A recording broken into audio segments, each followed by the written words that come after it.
Good evening! Ay, Kenneth. Kenneth, number 1 ka. Si Kenneth Ganja po ang ating number 1. Dave. Greeting naman si Eric. Happy birthday, Eric. Thea, hello. Hello, guys. See you, Kuya Samoa Arena tomorrow. Yes, Sonny Navarra. Only me, hello. At isa pa, hello. Kenneth, yes, ikaw ang first. Nakaka-excite daw bukas. Yes, ayun ang pag-uusapan natin. Magparami lang tayo ng viewers. Miss Gigi, ang gusto ni Miss Gigi ay si Tacloban. Cappuccino, hello. Cappuccino, hello. Hindi ako makahinga. Alright guys, sa lahat ng mga viewers natin, rinig nyo naman ako, malinaw naman yung boses ko, no? Okay. Alright, sa lahat ng mga viewers natin, magandang gabi sa inyong lahat. My name is Carl. Welcome sa ating live, and yes, bukas na ang coronation night ng Miss Universe Philippines. So, alam nyong lahat. Handa na kayong lahat, no? Bukas po, hindi ko alam yung exact time kasi sa mga tickets, nakalagay 7 or 8. Gates open bukas sa MOA Arena, alas 6.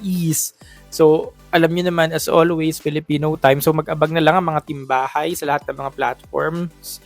Sa TV, ang playtime, hindi ko pa sure kung magla-live sila sa YouTube. Pero kung sa may mga cable, sa 1PH, yata siya i-ere. Pero bukas, baka may mga announcement ulit. So, abangan natin ulit bukas para sa mga timbahay yun. Pero sa mga mag-MOA, mag-team MOA, ayan, present, nasa MOA po ako bukas. Maaga nga ako bukas sa MOA. Sa mga team MOA, ayan, magkita-kita tayo bukas. Okay? So, ayan, ano ko na rin, ano ba yun?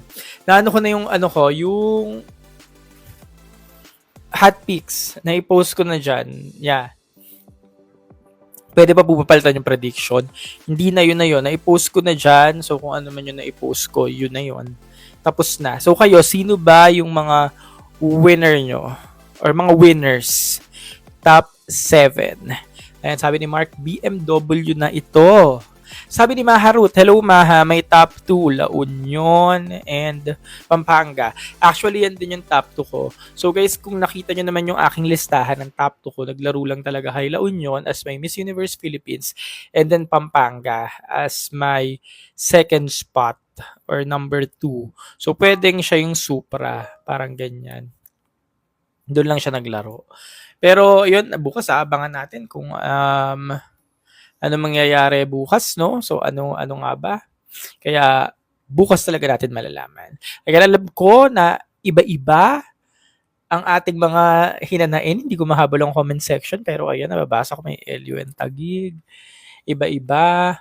Kaya, bukas na talaga tayo magkakaalaman. Wala naman talaga nakakaalam. Pero, majority sa mga listahan ngayon, Bea Millian Wendorski. No?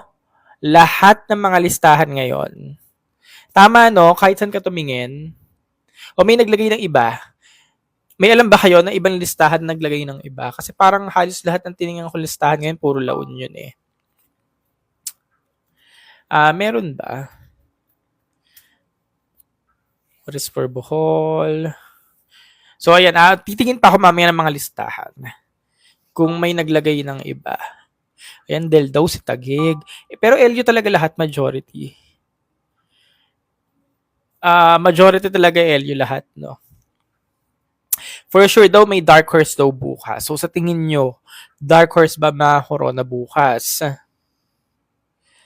Dark horse ba? Kaya ba ng dark horse? Susugal ba ulit sa dark horse? Or kukoronahan na yung talagang naandyan na? Kasi naandyan eh. Sayang naman naandyan eh. Ayan, sabi na no. Sabi na no. Sabi ni Kurung, no. Who's your MU po? Guys, again, naglabas na ako ng aking hot picks. Naka-post na kagabi pa.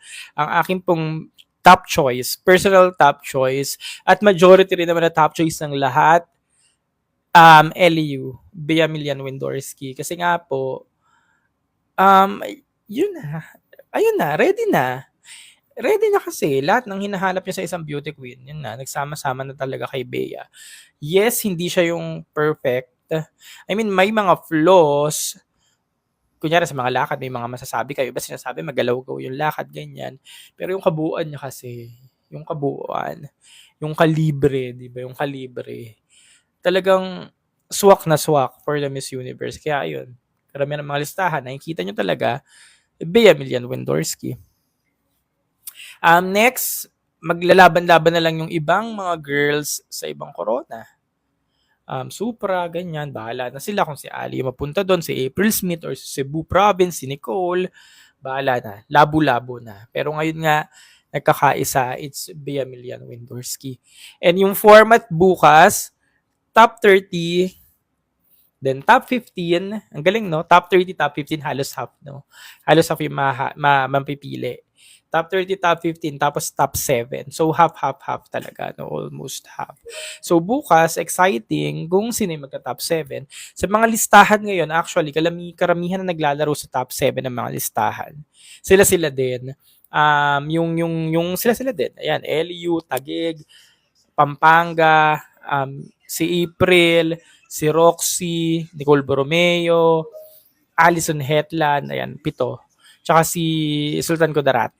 Halos sila lang din na naglalaro sa top 7 ng listahan. No? Walang na iba based sa mga nakikita ko mga listahan ngayon. So bukas, aabangan natin kung mababasag siya. Ang bilis ng comment section. Hindi ko siya mahabol. Wait lang Hindi ko mahabol yung comment section, guys. So, kung ano na lang makita ko, yun na lang yung sasagutin natin. New title daw po, wala. Wala namang kinukumpirma hanggang ngayon new title. Tsaka kung magkaka-new title, paano pang title yun? Kasi halos lahat ng mga pageant ngayon, may mga kanya-kanya ng owner, di ba? So ano pa? Ano pa bang title ang wala? So malamang wala talaga. Pero yun, panigurado, bukas ibibigay yung Charm, Supranational, Cosmo. Actually, yung kabang-abang naman talaga yung binibigay ng Corona, Supra tsaka Cosmo. Yun yung kabang-abang na Corona ang ipamimigay. Okay. Miss Planet? Gusto niyo ba mapupunta yung Miss Planet sa ano? Ako ano na, hindi na. Gusto niyo pa ba yun? Top 5 na Dark Horse mo po, kuya. Top 5 daw na Dark Horse. At sige. Si Negros Occidental, si Cotabato Province, even si Tacloban, hindi na sila Dark Horse mga frontrunner na siya. Naging ano na sila, naging underrated frontrunner or naging emerging frontrunner na sila. Hindi ko sila mako-consider na frontrunner. Siguro kung may Dark Horse, Bohol, yung Dark Horse na malayo yung mararating. Camiguin. Pero I don't think na kaya pa nila talagang ma-penetrate yung top 15. Pero kung ma-penetrate nila yung top 15, well, sila yung Dark Horse. Yan, pag na-penetrate nila yung top 15, kasi guys, ulitin natin yung top 7 yari na. Obviously, makakapasok sa top 7 or mukha ang makakapasok talaga sa top 7. Again yung 7 nauna. Tapos, top 15, another 7 pa ulit. So sa 7 na yon, sino yung bubuo doon? Malamang sina Negros Occidental, Cotabato Province, Tacloban, or yung mga angat sa listahan. Ngayon kung pumasok sa top 15, sina Camiguin, sina Bohol, or yung ibang mga girls na hindi masyadong nababanggit, or even Quezon Province, pumasok sila sa top 15, ibig sabihin Dark Horse sila. Pero pag sinama nila, hindi mo na siya masasabing Dark Horse kung pumasok siya sa top 15 Kasi lagi silang nandyan. Mga underrated lang sila. Ganyan. So, yun. So, bukas, exciting din, abangan yung papasok sa top 15 actually. Kasi yung top 15, magi-evening gown. Marami siya than the usual. Kasi para yung mga previous years, yung mga nag-evening gown, puro 12 lang. Gets nyo? Di ba 12 lang yung mga nag-evening gown? 10, ganyan. So, bukas, 15. So, may papasok talaga nun Dark Horse. Oo, kasi yung pito pa lang eh. Yung pito pa lang, yung hanggang kay Jen Rose Javier Sultan Kudarat, pito na sila. So, may 8 pa. So, sino kaya yung 8 yun? Doon ako excited kung sino yung makakapag-evening gown na yon. Kasi yung unang pito, yung first 7 lagi, di ba? Si Bea, si Bella, si Roxy, si Nicole, si April, si Allison, tsaka si Jen Rose, Sultan Kudarat. So, pito na yon. Yung the rest, yung susunod na 7, sino kaya yon? So, yun yung exciting bukas. Kasi mag-evening gown sila. Wait lang ah. Tsaka daw ng top 7 winner agad. Actually, wala eh. Wala tayong magets eh. Wala tayong magagawa. Actually, hindi rin ako fan ng top 7 na hawak-hawak. Tas winner agad. Gusto ko yung unti-unting nababawas. Yung fourth runner-up, third runner-up, second runner-up. Tapos holding hands yung dalawa. Nakakamiss siya. Plus yung dramatic na camera angle, camera shot, ganyan. Camera panning, dramatic. Pero wala eh. Yun yung choice nila eh. Pero yeah, hindi ako fan nung pito tapos biglang, and the winner is, tantaranan. Nasili pa ba yung stage? Wala po ako nasili. Pero based sa mga lumalabas ngayong mga chika, kasi di ba pag um, pag sumisilip ka ngayon sa mga page, may mga fans doon na nagko-comment na ito daw yung stage ganyan. Hindi ko alam kung totoo yun, mga AI lang, pero yun. Mukha namang attractive. And may nilabas na guidelines ang Miss Universe Philippines kasi nabasa ko lang din siya na pinost ng ibang mga pageant media outlet. Pero ako, wag na kayong mag-expect. Manage lang lagi ang expectations, especially kung kayo yung mga tipo ng mga pageant fans na nag-aabang or naghihintay ng progress or ng bago every year sa MUPH or sa competition. Manage your expectation na lang. Pero ito yung sabi na kumakalat ngayon sa mga social media, or I mean details or details or what to expect from the pageant tomorrow. Then yon, format, top 30, top 15, top 7, tapos yung winner na. Tapos yung production, something we haven't seen before daw. So ayun daw expect productions, something we haven't seen before. Tapos very long runway. Ayun. Will reach half court. Guys, again ha, ang sabi, expect daw natin na may very, very, very long na runway na talagang umaabot at least half ng court. Based sa mga pictures na kumakalat recently, half talaga ng court. Yung sa post ni Mama Jonas, half talaga ng court yung runway. So abangan natin yung bukas. So kung half ng court yung runway, so malamang, baka kasing haba ng runway nung MU 2018. So let's see, ayun ang abangan natin bukas ha. Makikita natin yung bukas pag nagpasukan na bukas yung mga tao sa VIP. By the way, guys, sa lahat pala ng pupunta bukas sa MOA, nasa MOA rin pala ako. Kita-kita lang tayo, sumigaw lang kayo doon. Ng Kuya Carl, nasa ako, VIP part bukas. So yeah, kita-kita. Production will not just involve LEDs in the background. So ayun pa yung i-expect. Yung production, hindi lang puro LED sa background. Siguro may mga tao, may mga props, ganyan. Tapos, different take on hosting and presenting production numbers. Ayun pa daw ang i-expect. Again, different take on hosting and presenting production numbers. And then, opening number will involve a never before seen dance routine because of the high level of the dancing talent of the batch. Ito na nga yun kasi parang recently lang din, kahapon ko ata nakita ko ata sa TikTok ni Juliana Hope na may background siya, ni Juliana Hope Tal Batangas, na may background siyang babae, candidate din, kasi kakaiba yung steps nila. As in talagang interactive yung steps nila. So ito ata yung sinasabi doon na yung opening number will involve a never before seen dance routine kasi nga daw talented yung mga girls. Sabi ni GYG, Buttons daw yung song. Yung mala G first, no, yung steps, no. So ayun ang abangan natin. Ayun lang naman ang sabing what to expect. Let's see kung magkakatotoo nga talaga yung what to expect for tomorrow. Pero ayun nga, pinaka ine-expect ko talaga or siguro ng mga pageant fans is yung runway. tingnan natin kung mahaba talaga yung runway na sinasabing aabot daw ng half court. Okay, okay. So, sino ba yung mga beauty queen bukas? Ang announce pa lang naman, si Vina, si Papa Nawat. For the first time in the history, si Papa Nawat ay mangangabilang bakod. Kasi di ba normally si Papa Nawat nakikita lang naman natin sa ALB pageant circle. Kasi nga si Papa Nawat, hawak niya yung grand. Nakakita natin dati si Papa Nawat sa BBP, yung hawak niya pa yung BBP, yung hawak pa ng grand yung BBP. Pero bukas, for the first time in the history, yun nga, makikita si Papa Nawat sa bakuran ng MUPH at ng Empire. Kasama niya si Vina Pravinar. Si Miss China, tsaka yung national director niya na andito din. Bukas. Supranational Eduardo Brown na andito din. Yun lang. So, yeah. Marami-rami naman.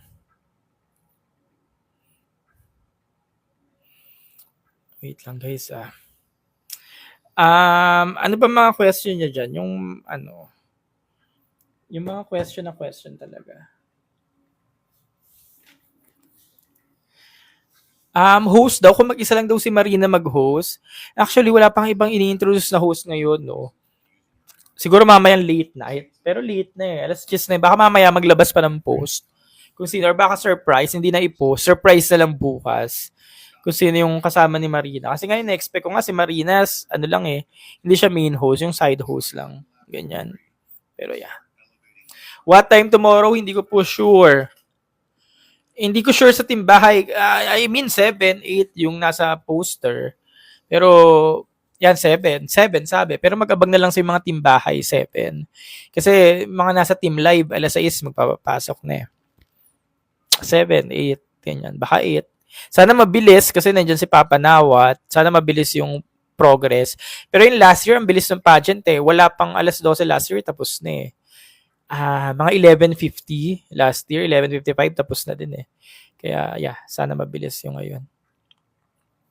Sana daw si Diva Star mag-host. Yes! Uy, yung dami natin ngayon 300. Sa lahat ng mga viewers natin, 300 viewers. Ganito ba talaga pag finals na. So yun nga, tapos na. Bukas ang Miss Universe Philippines at matatapos na rin ang reign ni Atisa Manalo. So ayan, sa mga heavy fan ni Atisa Manalo, tapos na ang kanyang reign and bukas makukoronahan na ang bagong Miss Universe Philippines. At masaya to kasi nga lilipad siya papuntang Puerto Rico. Ako as a pageant fan, excited ako lagi kapag Latin country yung host country ng Miss Universe. Kasi nga malayo, as in, tas kakaiba, iba yung nakikita. Plus, syempre, Puerto Rico. Kasi last na ginanap yung Miss Universe sa Puerto Rico. 2002 pa. Napanood ko siya, pero sobrang bata ko pa. Hindi na siya malinaw sa isip ko. Pero ang natatandaan ko na lang memory ko ng 2002. 2001. Sorry, 2001, Dennis Quinones. Yun si Dennis Quinones yung nanalo. Dennis Quinones, si Oksana sa Puerto Rico din kinoronahan. Si Oksana sa Puerto Rico din kinoronahan. Tama ba? Si Oksana sa Puerto Rico din kinoronahan. Pero natatandaan ko na talagang Puerto Rico si Dennis Quinones, 2001. Basta yeah. Panama si Oksana. Panama, okay. 2001, Dennis Quinones. Yung 2000, sa Cyprus ginanap. Okay, gets ko na. Anyways, so yeah. Grabe ang MUPH, yung excitement level. Yung excitement level ng mga tao pang MU levels. Na actually, ganun talaga tayo dito pag Miss Universe Philippines kasi nga, mahirap talaga manalo dito sa nationals natin. At mas nakaka-pressure siya. Kunyari, ikaw yung candidate. Mas nakaka-pressure siyang labanan. Unlike pag nasa Miss Universe ka na mismo, pag ikaw na yung Philippine sash holder, enjoy na lang kasi nasa iyo na yung Philippine sash eh. Hindi na yun makukuha sa'yo eh. Mag-enjoy ka na lang talaga pagdating mo dun sa host country. So yung pressure talaga nandito sa nationals. Franchise na lilipat, hindi ko alam. Hindi ko alam yan kasi hindi ko sa inyo nakakuha yung mga balitang ganyan na kuya may franchise ba daw nalilipat. may franchise na lilipat, parang yung franchise from Empire, lilipat sa ibang org. Or yung ibang franchise pupunta sa org ng Empire. Parang ganyan. Ang naging chismis kasi dyan, kasi di ba nandito si Nawat, pupunta ng Miss Universe Philippines, Empire. So, ang nagiging chismis dyan ng mga pageant fans, kung babasahin nga daw, parang nililigawan na mapunta sa MGI yung Empire, parang ganun. Pero syempre, chika lang naman yun. Malamang nandun si Nawat sa Empire kasi kasama niya si Vina. Kasi si Vina yung first runner-up. Sino yung national director ni Vina? Si Nawat. Kaya magkasama talaga sila doon. Pero iba nga kasing mga pageant fans, ang basa nila, nililigawan na kunin yung MGI. Ewan ko, hindi gets, pero yeah. Kaya nagkaroon ng chismis na ganyan. Top 5 reveal. Panoorin mo yung content ko, kompleto yun, top 20 na nga yung content ko eh. Yun na nga, yung content ko, dapat top 15 lang yun. Kasi nga, di ba, alam naman natin ang cut, 30, 15, 7, tsaka 1. So, naglilista-lista ako, wala, may bumababa, may umaakyat. Kaya umabot ng 20 yung listahan ko. Kasi hirap tanggalin ito. Hindi, nandito to. Hindi na dyan talaga to. Hindi na matatanggal to. Kaya umabot ng 20 yung listahan ko. Na dapat 15 lang talaga kasi nga top 15 eh. Kaya bala na. Nirumble ko na lang. Bala kayo dyan. Yung gano'n na lang yung listahan ko, nirumble ko na lang. Basta mahalaga lang naman sa listahan yung 7. Anyways, guys, sa top 7, kasi yung last live ko, nagbanggit ako doon na sabi ko, i-message nyo ako sa Instagram ng inyong mga top 7. Lagay nyo doon, top 7. Tapos hulaan nyo na rin kung ano yung mga titles nila. Like for example, Baguio, Eco, Taguig, Cosmo, ganyan. Lagay nyo doon sa message nyo. Kasi may mga nag-message na sa akin at makakahula ng perfect combination ay mananalo ng gift packs from Maya. Yes, Maya. Hindi, mananalo ng gift packs. So yeah, message nyo ako. Ang aking Instagram ay Carlo Rosix. I-follow nyo na rin ako. I-follow ba ko rin kayo para man dumami kahit paano yung followers ko. So ayan. Message nyo ako Carlo Rosix with your top 7. Tapos, kung ano yung nila, makukuha titles. Then, kasi hindi makakahula ng perfect combination, then go na. Kasali din yung second runner-up, first runner-up pa. Kasi 5 titles lang naman yan eh. Tapos, di ba, 7 sila, 5 titles sa first and second runner-up. So, yeah, again, Carlo Rosix, nandyan sa bio ko. Message nyo ako na mag-acknowledge ako. Hindi, follow nyo muna ako, then message nyo ako. Tapos, yeah. Pero, parang malabo talaga. Hindi ko alam kung may makakuha doon kasi parang hirap. Tingnan natin kung yung makakuha doon na. Yung top 7, hulaan mo top 7. Yung top 7 na nga lang na mahuhulaan mo, parang hirap na eh. Bibigyan mo pa ng corona. Pero yeah, tingnan. Ay, pwede. Mahirap mahulaan yung top 7. Sige, ayun. Basta ayun, message na lang ako. Okay. May update ka po sa stage. Yung stage po, update po, expect po natin again, long. Very, very, very long runway. Very long runway na yung runway. Halos kalahati na ng court. Sabi, abot daw ng half court. Yeah. Mahirap daw ma-predict kasi may pina-voting. Pero guys, yung pina-voting, naniniwala ko may isa ng Sultan Kudarat. Feeling ko hindi nila pababayaan si Jen Rose. Kasi nga, ginawa nila sa Maya eh. Nagawa na nila sa Maya eh. Yung parang, di ba, may content ako na si Jen Rose. Wala siya dun sa mga update ng Maya. Pero pagdating sa dulo, sa final announcement, nandun siya. So, binagsakan siya. So, feeling ko babagsakan yan sa final. So, feeling ko makukuha nila yung top 7. Kaya nga siya yung nilagay ko sa top 7 ko eh. However, magkakatalo na lang tayo sa Q&A kung magpe-perform or hindi. Kung hindi, baka least na makuha niyang placement runner-up position. At wala namang problema kung siya yung top 7 kasi nanlalaban naman siya. Ang ano dyan, kung ang nagpina, yung hindi pa laban na candidate. Kasi sayang ang spot or sayang ang slot. Sabi nga natin dati, or nung last live ko, sana si Nicole Borromeo lang ang magpina kasi para, kahit pa paano hindi basag ang top 7. Pero kung si Jen Rose ang magpipina, hindi pa rin naman basag ang top 7. So, yeah. Tingnan natin.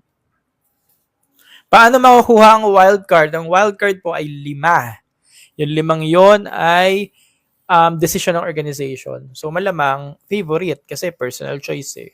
Personal choice ng organization, kaya nga wildcard eh. Personal choice, so malamang yung favorite ng org.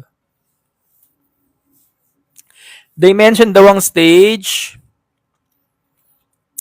Oo, marami kasing mga nag-ano, no, nagtatagpi-tagpi eh. Nanonood ng kasi yung mga girls nag-i-story, nagte-TikTok, tapos pinagtatagpi-tagpi ng mga pageant fans kung ano itsura ng stage, gano'n, kino-compare sa gano'n.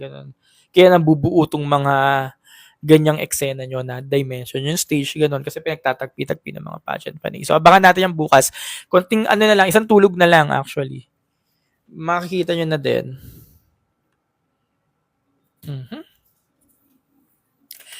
Attend daw sina CJ at Emma, baka, pwede. Si CJ wala namang problema, galing din siyang Empire dati. Si Emma, wala din namang problema. Pwede naman, wala namang kaso eh. Pwede naman sila umattend, sino naman tayo para pigilan? Kung gusto lang manood attend sila. Pero malamang wala lang sa kanila yung spotlight siguro. Kasi, syempre, magkakaibang organization sila. Sinong wildcard mo? Wildcard ko unang-una Ashley Subihano. Gusto ko makita si Ashley Romampa sa swimsuit and evening gown. Pangalawa, Bohol. Actually, gusto ko pa makitang umulabo talaga. Gusto ko pa siya makitang umusad. Kaso sana umusad pa siya. Pero kung kaya niya pa, dark horse siya. Pero gusto ko pa siya makita. Si Kat, si Bohol. Kung iisipin mo, parang ang labo talaga. Hindi ang labo. Pero kung talagang makakausad, sana kayanin. Yeah, si Bohol. Tapos pangatlo, Pateros. Yan, si Kirsten. Kasi mga caliber kasi sila. Si Fatima Alsoed, Negros Oriental. Yun, pang-apat. Sino pa ba? Wildcards. Actually, pwedeng wala lang dun yung wildcards. Kasi yung wildcards, pwede mo ring piliin dun sa hindi mapipiling selection committee picks. Kasi 10 pang iaanong sa selection committee picks. Kunyari si Negros Occidental, si Alex hindi napili sa selection committee pick sa 10, papasok siya sa wild card. Kunyari si Camigin hindi rin napili sa selection committee pick sa Sabado, papasok din siya sa wild card. Kaya pwedeng yung wild card choice natin, hindi lang siya sarado dun sa mga natanggal nung top 31, top 40, hindi lang siya dun sarado. Lahat pwedeng maging wildcard pa pag hindi sila napili sa selection committee picks sa Sabado. Kasi 10 lang naman yung magsa-selection committee picks eh. So may mga may iwan talaga.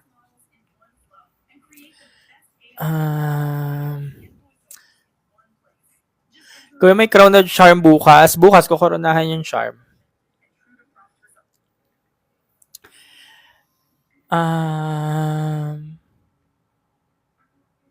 Sabi ng pageant platforms 2022, 2025 na Queens will attend. Sabi ni Drilan, sabi ng ibang mga pageant fan platforms, so 2020 to 2025 Queens will attend. Di go, masaya yon. Especially pag nasa live ka, masaya siya kasi marami ka makikita mga queens in person.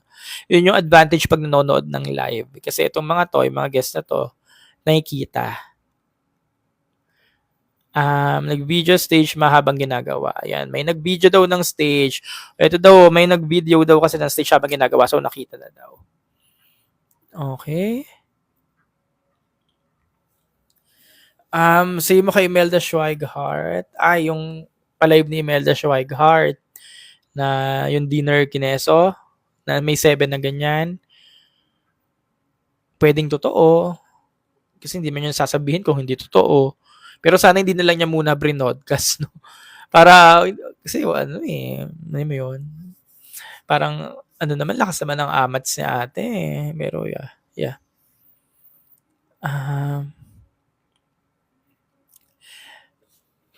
Urgent need na daw. Wala akong kilalang hairstylist. Teka lang guys. May nag-message sa akin si JM Nix. Teka lang may nag-message sa akin si JM. May papakita siya. Ito may pinakita si JM kasi daw may story daw yung Ronald. Si Ronald gumagawa ng stage. So ito si Ronald nag-story. Hindi ba bawal to? So itong Ronald, pero itong Ronald pinost sa story.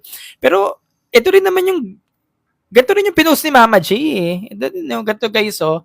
At ito din yung sinasabi ko kanina pa. Na yung stage mag-i-extend siya hanggang sa half ng court. So mahaba talaga. Yun yung what to expect ha. Ganun din eh. Alam naman na natin to, hindi naman to bago. Kasi ito rin yung pinost ni Mama J dun sa story niya. But yeah, anyways, sana mag-materialize yung posting kasi baka ito na naman tayo. Hina-hype. Ganito yung makikita bukas, ganito yung makikita. Mga pageant fans lang naman yung gumagawa ng hype. Kaya pagdating dun sa personal, biglang pag hindi na-meet yung expectations, bababash. Kasi ganto pa lang na maaga pa lang, puro hype yung mga pageant fans. Ayaw na lang tumahimik. Parang, bahala na bukas, abangan nyo na lang. Hindi yung gantong gabi, nagtitingin tayong ganyan. May rehearsal pa po ba sila? Malamang. Malamang sa alamang. Idea sa gown designer ni La Union. May idea ako pero syempre lang naman sabihin ko dito. Wala naman ako sa posisyon. Pero si Alison Hetland, si Mac Tuhmang kasi pinost niya eh. Ready na ako makita ang MUPH stage. Yes. Tarlac. Sa Tarlac, magta-top 15 na yan. Aminin man na, sa ayaw man o sa gusto natin, magta-top 15 talaga si Tarlac. Magta-top 15 yan. Adela May Marshall. Kung hindi yan magta-top 15, edi wala. Adela May Marshall. Even si Summer Island, magta-top 15 yan. Mag-gown yung mga yan. Imposibleng kalimutan yan. Kasi mga caliber.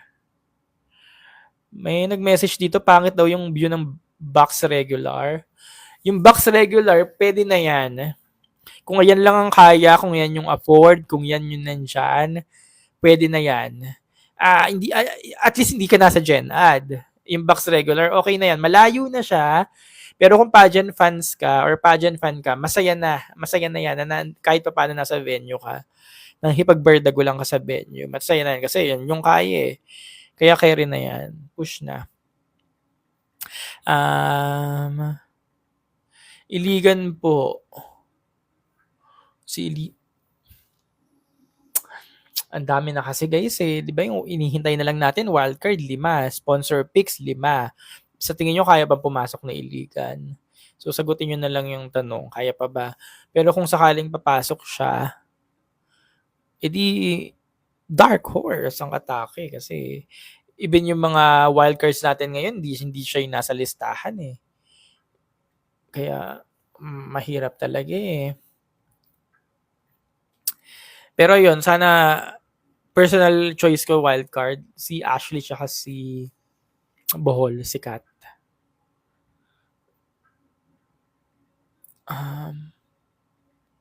Cotabato Province. Anong say mo daw kay Tacloban? Itong mga to, again, kailangan nila ma-is yung swimsuit 30 yon. Tapos 30, 50 na lang, 15 yung matatanggal. So, tanungin nyo ulit yung sarili nyo, kaya bang ma-ace ng manok yung swimsuit? Kasi itong mga manok yung sinasabi, papasok yan sa top 30. Papasok yung mga yan. Pero ang tanong na lang dyan, kaya ba nilang ma-ace yung swimsuit at pumasok sa evening gown? Kaya yun yung exciting bukas. Kasi halos lahat tayo, hindi natin alam kung kaya. Kasi halos naman lahat tayong alam natin na yung solid na 7, yun yung aangat. Pero the rest, hindi na natin alam kung sino. Kaya ayun yung kabang-abang bukas. Anong oras bukas? 7:00. Pag sa timbahay, 7:00, mag-abang na kayo dyan. Pero hindi naman 7:00 yan eh.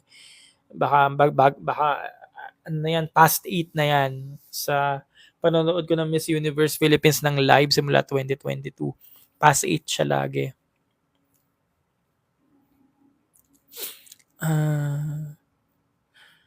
Tarlac, nasagot na natin. Dark Horse. Ano ba, dark horse sa Corona, dark horse sa pwesto? Kasi kanina pa natin sinasagot yan. Yung dark horse sa Corona, wala.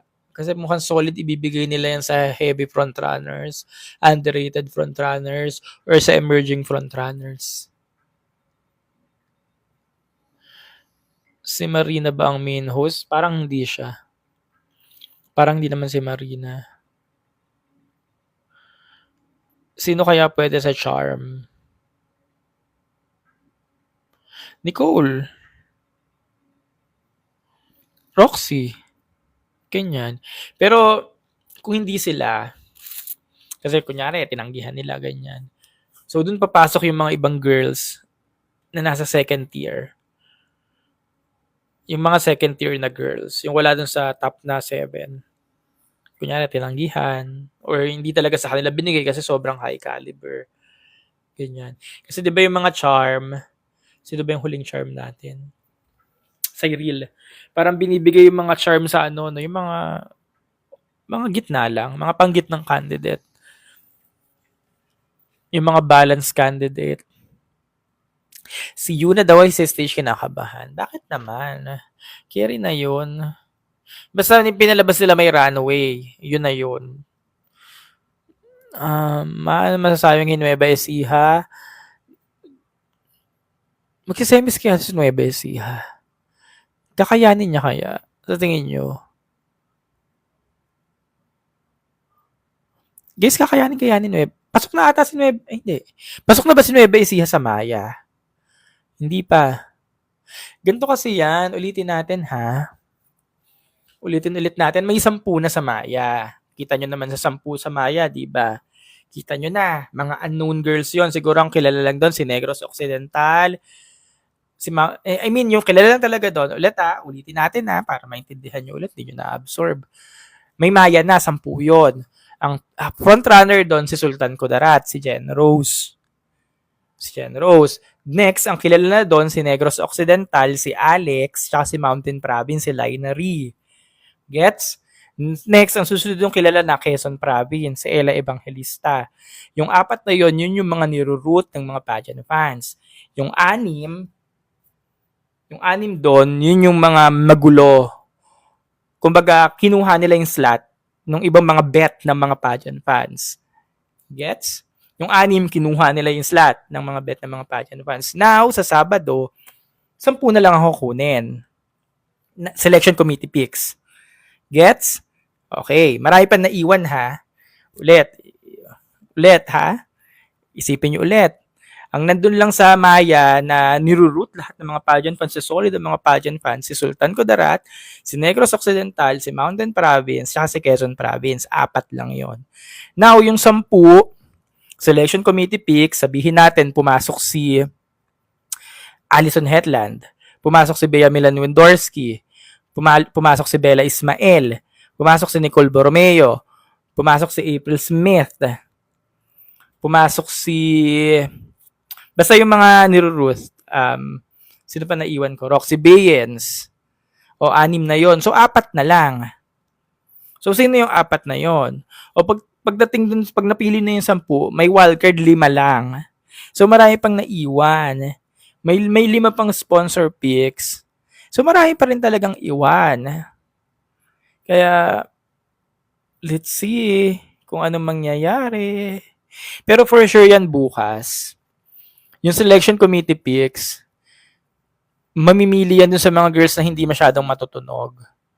Yung mga naiwan na hindi masyadong matutunog. Kasi itong mga sponsor picks, panigurado, ang pag-aagawan na yan nila Bea, Bella, Nicole Borromeo, even Roxy Bayens.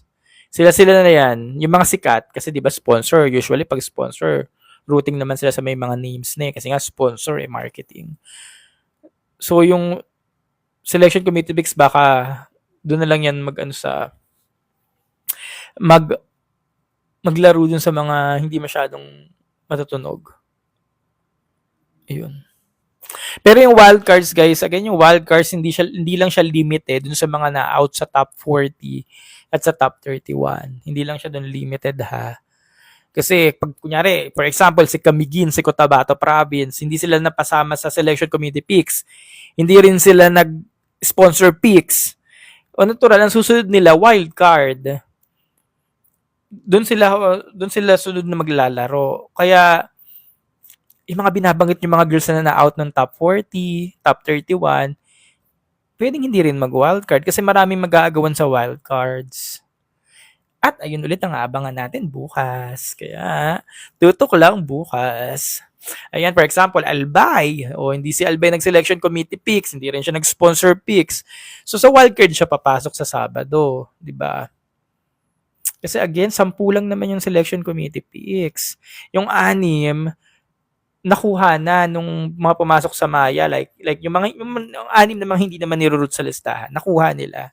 Kasi nga sila yung mataas yung voting. Ayun.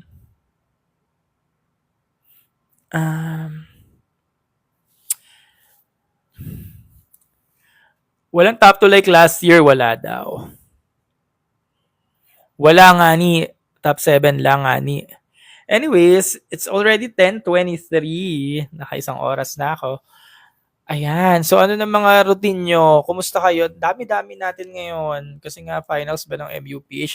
Kasi long weekend din. So, yung mga tao ngayon nasa La Union, Boracay, kasi nga Labor Boracay, Labor Union, yan mga nakabakasyon. Pero tayo, eto tayo, nakaabang sa Miss Universe Philippines. Kaya hindi rin ako nakaalis ngayon kasi nga, Miss Universe Philippines. Trabaho muna. May Zesta. Yes, ayan, for example, Zesta, hindi rin siya nag-selection committee big sa Sabado. Kasi 10 na eh. Nag-agawan na sila 10 doon eh. Nag-agawan na eh. Pumasok na yung mga frontrunners. So, kunyari, naiwan si Zesta. Ang susunod niya, sponsor picks. Paano kung hindi pa siya yung sponsor picks? Ang susunod niya, wild card. So, ganun.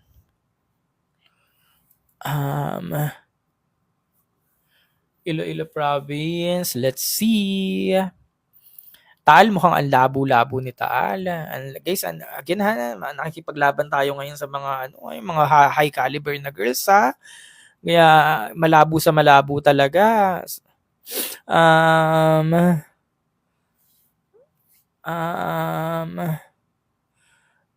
Thoughts on Camiguin, sagot na natin. Do you think may El Tocuyo? Meron, mukhang magkakaroon. El Tocuyo sa top 30, meron, pwede. Tsaka El Tocuyo sa Corona. Yung parang yung parang siya dapat yung ganyan na pero ba't hindi siya? Pwedeng mangyari. Pwedeng hindi din. Ewan ko, sa tingin nyo ba susugal ba ngayon ng organization sa sa bago? Kunyari, ito si Bea. Nakikita ng lahat si Bea na siya na yung pang MU. Gantong caliber ang pang MU. Pero sa tingin nyo, susugalan ba ng organization yung ibang girls? Kumbaga nakahain na nandyan, no? Ipapadala mo na lang. Sa tingin mo, susugal ba? So, ano sa tingin nyo? Yun yung aabangan ulit natin bukas.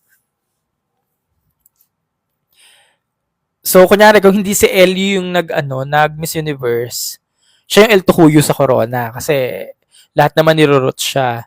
So, kunyari, ang Cebu province, hindi ko lang nag-Miss Universe, siyang dark horse sa Corona kasi parang wala na rin naman nag-expect ngayon kay Nicole na na mag-Miss Universe. Meron naman yung mga heavy fans niya, heavy supporters, solid supporters. Pero kung mga fanies lang, hindi naman talaga siya in-root for the MUPH crown. Pwedeng siya, dark horse sa Corona. April Smith, pwede din, or even Nicole Borromeo, ganyan. Dark horse sa Corona, Or kunyari si Tarlac, pumasok si Tarlac sa top 7 kasi kunyari hindi nabitawan si Tarlac eh. Kunyari ang ganda kasi talaga eh, pang international kasi talaga eh, hindi nabitawan. So kung nakoronahan siya, dark horse sa Corona. Kasi guys, again, may mga babae talagang hindi pinapakawalan. Gets nyo yon? Yung pag nakita, hindi na to papakawalan. Ibig talaga to international. Kasi nga, iba yung caliber. Yung gets nyo ba? Yung caliber. Iba kasi, yung parang hindi talaga pinapakawalan. Talagang hindi pang international ka. Kaya may mga ganun talaga. Like for example, Legado last year. Marami nag-aaway kay Katrina Legado last year. Keso ganyan, keso ganun. Kasi nga kasi yung caliber ni Katrina, talagang ayaw talaga pakawalan kasi nga kailangan pang international doon ka talaga bagay. So, feeling ko ganun si Marian. So, abangan natin kung ano mangyayari kay Marian bukas.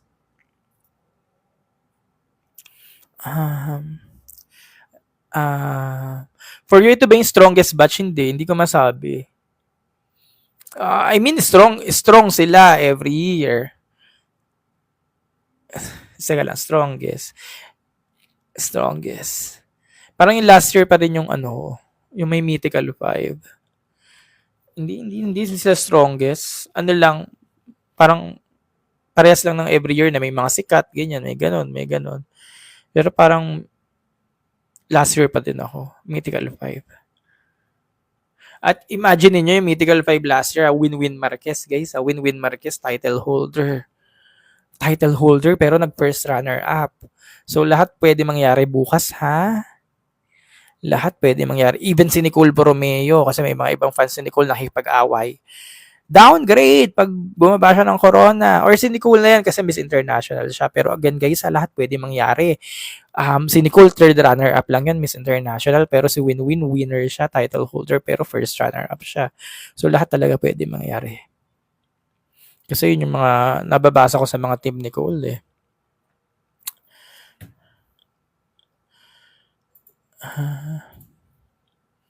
Thoughts po kay Quezon Province.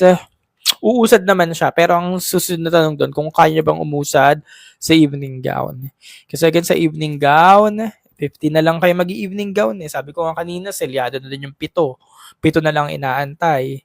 Kaya niya bang sumiksik dun sa 7 pa or sa 8 para maging top 15? Nafe-feel niya daw, ibibigay daw kay Nicole. Let's see. Pero kung kung siya yung kokoronahan, ayun nga. Sabi ko nga, dark horse siya sa corona ng MU nun.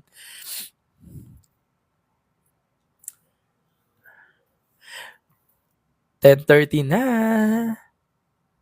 Guys, agad sa mga titim MOA bukas sa see you sa MOA. May mga nagme-message ka sa akin kanina eh. Pa Starbucks daw. Sabi ko, sige, hanapin nyo ako. Hanapin nyo lang ako. Siyempre, hindi nyo ako makikita. Unless makita nyo ako. Pero pag nakita nyo ako, go lang. Baka Pampanga daw. Sino per magka-crown? Uy, pero hanapin nyo ako bukas pag nakita nyo ako. Starbucks tayo. Negros Oriental.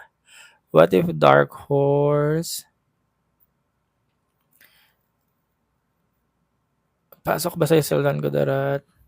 Si Sultan Kudarat ko nga top 7. Sabi ko nga kanina, top 7 ko na siya. Sinecure ko na siya yung pipina.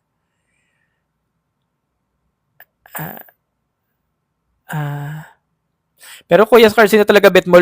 La Union nga. Sinabi ko yun sa content ko. Yung last content ko, La Union nilagay ko.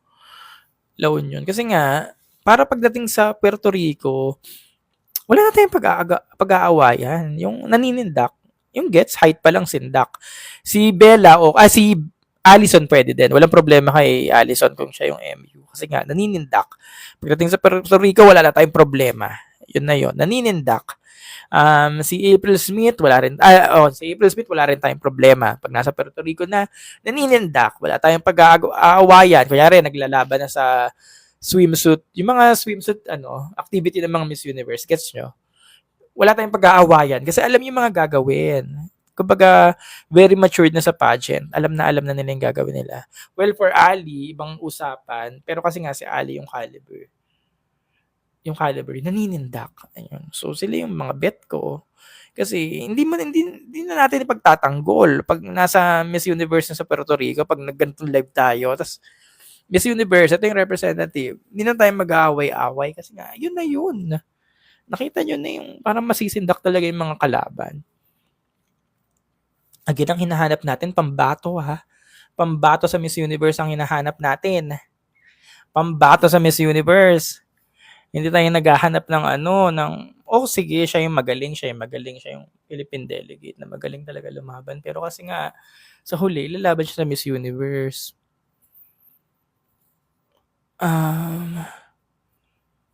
Kaya yun yung napili kong number 1 ko. Kasi yung iba, nakipag-away iba mga pageant fans eh. Kasi gigets ko naman, kababayan nila or solid supporters. Pero hindi nyo agad talaga nagigets. Sa Miss Universe nga lalaban. Sa Miss Universe. Pag sa Miss Universe, grabe yung mga pageant fans. Si Makabash, pag nakitang na sandwich ng mga Latina, ganyan. Sa Miss Universe nga kasi lalaban. Hindi naman lalaban sa intrams.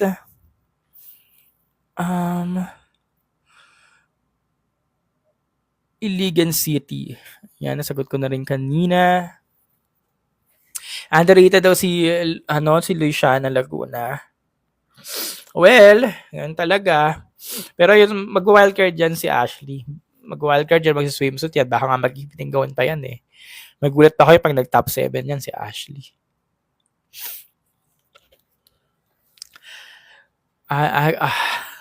Alright, guys, mag-end na ako. Natok na rin ako. So, mag-lit lang ako ng live kasi nga, sabi ko, hindi na ako nakapag-live. Kasi sobrang busy ito recently. Pinupuno ko kasi ng content yung account ko. Diba nakita niyo naman? Pinupuno ko siya ng content para lang hindi mahuli sa mga nangyayari. So, yun. Hindi na ako nakakapag-live. So, ngayon, siningit ko itong live kahit late na. Kasi ang susunod nating live ay, review na. Yung mga review na nangyari. Yun yung bet ko laging live eh. Yung review ng mga nangyayari. Kung bakit si ganito hindi umusad. Bakit hindi umusad si ganito? Bakit ganon? Gusto ko mag-analyze ng mga ganon. Mag-connect ng dots. Kaya yun yung pinaka gusto ko lagi. Yung pagkatapos. Pag ganito kasi syempre hindi naman tayo lahat manghuhula eh. Kaya nga yung mga nagagalit sa mga topics, hindi naman prediction eh yan. Wala naman makakahula. Hot picks nga yan. Ibig sabihin, personal choice ko. Ayun. Kaya mahirap talaga siya. Kaya pinaka gusto ko lagi yung post. Yung analyze. O, Shami, anong oras bukas sa Timbahay? Alas 7 mag-abang na kayo. Pero mga alas 8 pa yan mag-umpisa. Sa mga Team MOA, yan, alas 6, magpapapasok na. So, pag nakapasok tayo mga tao ng alas 6 bukas, kunyari ako nakapasok na rin ako sa MOA, alas 6, syempre magle-live na tayo sa TikTok nun, makikita nyo na rin agad, diba? Ayan, kasi magle-live naman ako nun eh. Kuya na po prediction, ayan na nga, na-post ko na nga. Tapos natapos ng May 3, hindi maaga yung matatapos na yung sinawat. Tsaka like last year, natandaan ko talaga alas 12, 12:15, 12:20 tapos na. 12:30 tapos na. Natandaan ko last year. Kasi nakagala-gala pa kami nun sa tabi ng dagat pagkatapos. Kasi nga maaga natapos. Okay. Thank you so much, guys. Bye-bye. Good night. Mama, see you tomorrow. Bye. Siyempre pa si TikTok Pageant Guru Carl Loyola. And I'm your TikTok Pageant Guru, TikTok Pageant Guru Carl Loyola.